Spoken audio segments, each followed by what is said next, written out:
so real quick, make some noise if you got love for your grandma. Oh, yeah. Yeah. I swear somebody was like, my grandma was like, so my grandma is, this next poem is about my grandma. She's like this tall, and she's hilarious. She understands no English, and she'll come to like poetry shows and sit in the front and just smile. Has no idea what's going on. She'll just be smiling. But in Japanese culture, reaching 88 years of age is a lifetime accomplishment. And the character for the number 8 means open.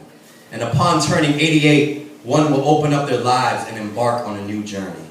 And according to my grandma, she's been 88 for the past 3 years. But now we all know she's finally got 1 month left until her birthday.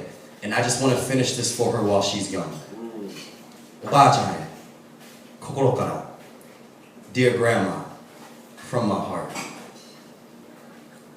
You were at the hospital when I was born. There must have been something about 3 generations being in one room that made history seem tangible. So easy to touch, so easy to hold.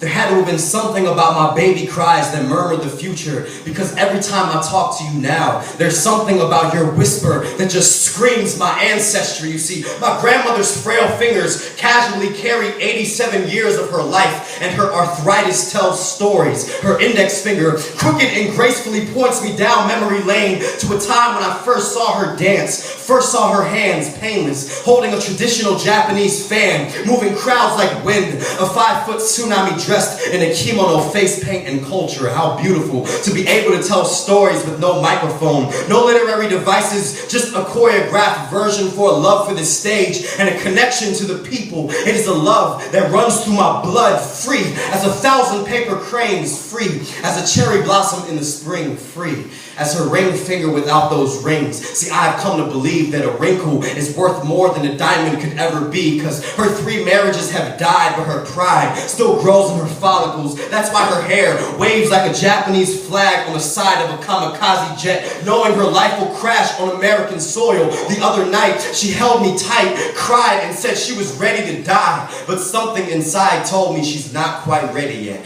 But what do I say? What could one possibly say about life to a person who has already seen the smirk on death's face? Her arthritis comes from his firm handshake. Her knuckles are too weak to open a jar, but still strong enough to carry her sanity in her palms. See, for the last 8 years that I've lived with her, I woke up to her prayers and fell asleep to her cooking. She would mend a rice ball like a broken heart and feed it to me in case I ever needed another one inside of my chest. I recently noticed her feet are deformed from dancing on top of decades. I used to think we took our shoes off to help keep the house clean, but it's really to respect the land she walks on and remind myself this is not a nursing home. My daily dialogue is her assisted living now. I know why she always wants to make me food, because watching me grow helps her feel more alive. See, you were at the hospital when I was born, so count on me to be there for you when you die. Oba-chan, you have choreographed my respect for elders, and as long as I'm breathing, I will be dancing behind your face paint. Forget when you're gone.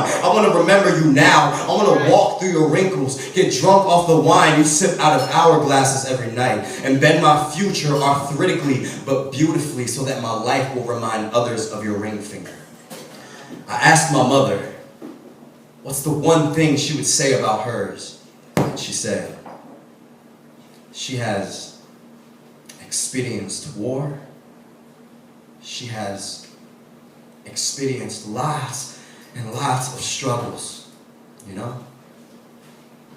But she never